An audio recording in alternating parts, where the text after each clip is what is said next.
Have you ever wondered about the little things that hold our world together? A broken coffee mug, a kid's favorite toy, a loose piece of furniture? So often, the hero is a tiny tube of superglue.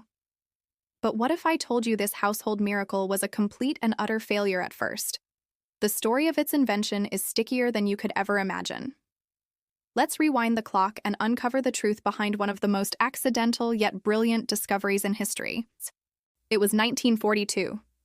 The world was engulfed in the chaos of World War II. In laboratories across the Allied nations, the brightest minds were locked in a frantic race against time. They weren't just developing weapons, they were desperate for new materials. Materials strong enough for advanced gun sights, durable enough for new airplane parts, and clear enough for transparent canopies. Every new discovery, no matter how small, could tip the scales of the war. In one of these labs at the Eastman Kodak Company, a young chemist named Dr. Harry Coover was leading a team. Their specific mission? To create a crystal-clear plastic suitable for precision gun sights. Day after day, they mixed formulas, tested compounds, and hoped for a breakthrough. One afternoon, Dr. Coover was experimenting with a family of chemicals called cyanoacrylates. He mixed a new formulation, expecting it to polymerize into a hard, clear plastic. But what happened next was anything but expected. It was an instant disaster. The moment the compound touched anything, it bonded, immediately, irreversibly. It stuck to the glass test tubes, it stuck to the metal lab benches, it even stuck his team's fingers together. They tried to separate two expensive glass prisms they were using for testing, but the bond was so strong, the prisms shattered. This goo was a nightmare. It wasn't a clear, moldable plastic. It was an uncontrollably sticky mess that ruined everything it touched. Frustrated and disappointed, Coover saw no use for it. What good was a substance that you couldn't control? It was the exact opposite of what he was trying to achieve. He documented the annoying properties of the cyanoacrylate formula in his notes, labeled it a failure, and tossed the research aside. The world needed a material for winning the war, not a practical joke in a bottle. He and his team moved on to other experiments, and the sticky mistake was forgotten, filed away in a dusty cabinet. Music shifts to a slightly more modern, optimistic 1950s tone. Fast forward 9 years to 1951. The war was over and the world was rebuilding.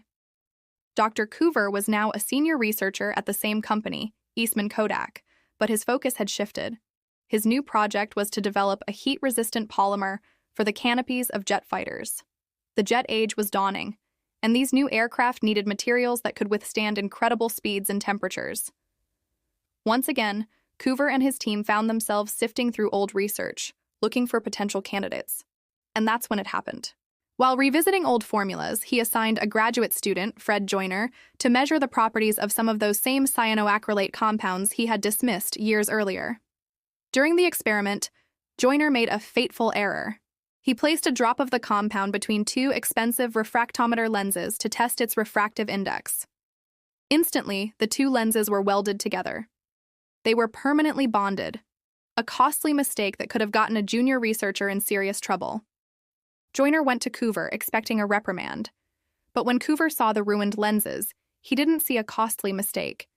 He saw the flash of an idea. A memory sparked. This wasn't just a sticky mess, it was something else entirely.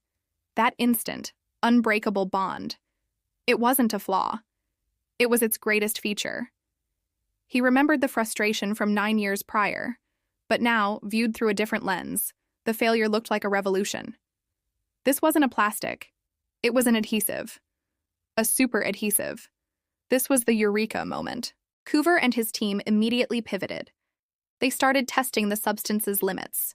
They put a single drop between two steel cylinders and let it cure. Then, they attached the cylinders to a lift. Incredibly, that one tiny drop of glue was strong enough to lift a car. The bond was astoundingly powerful, forming in seconds without the need for heat or pressure. It could bond metal, glass, plastic, rubber, and even human skin with a strength they had never witnessed before. Coover had stumbled upon a product that required no mixing, no clamping, and no weighting. It was a glue that worked like magic. He finally understood the true potential of his failed experiment. This was a product that everyone, from industrial manufacturers to everyday people, could use. He rushed to patent the discovery, recognizing he was on the precipice of something huge. Music becomes more commercial and upbeat, like a vintage ad jingle.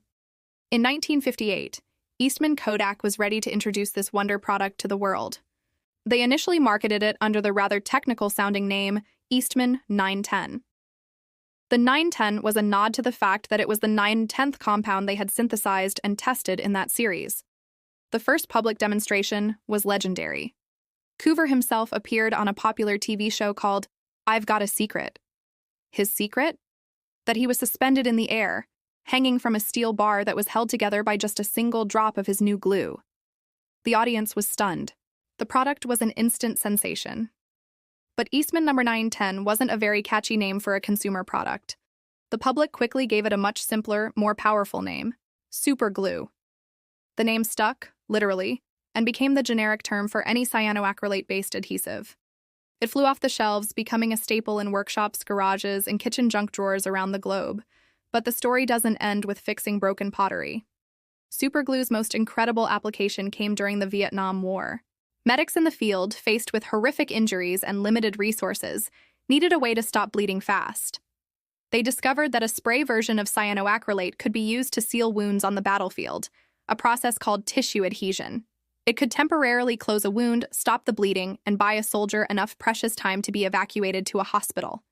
It's estimated that this battlefield innovation saved countless lives. Inspired by this, the medical community began to refine the formula. They developed medical-grade derivatives that were less irritating to the skin and could be used internally. Today, these advanced superglues are used by surgeons to close incisions without stitches, to seal blood vessels in delicate brain and heart operations, and even in certain dental procedures. The useless mess from Dr. Coover's lab had become a life-saving tool. Dr. Harry Coover, the man who once threw his discovery in the trash, became a celebrated inventor. He held over 460 patents and was inducted into the National Inventors Hall of Fame. He often joked about his accidental discovery, reminding people that if you're not making mistakes, you're not trying anything new. He passed away in 2011, leaving behind a legacy held together by his most famous failure. So the next time you reach for that little tube of super glue, remember its incredible journey. From a wartime lab failure to a household hero, from a sticky mess to a battlefield lifesaver. It's a powerful reminder that sometimes the biggest breakthroughs aren't planned. They happen when we have the wisdom to see the opportunity hidden inside a mistake. A sticky mistake that, in the end, helped hold our world together. Thanks so much for watching. If you enjoyed this story, don't forget to hit that like button and subscribe to the channel for more incredible stories behind everyday things. Let us know in the comments what other accidental inventions you'd like us to cover. See you in the next one. Next.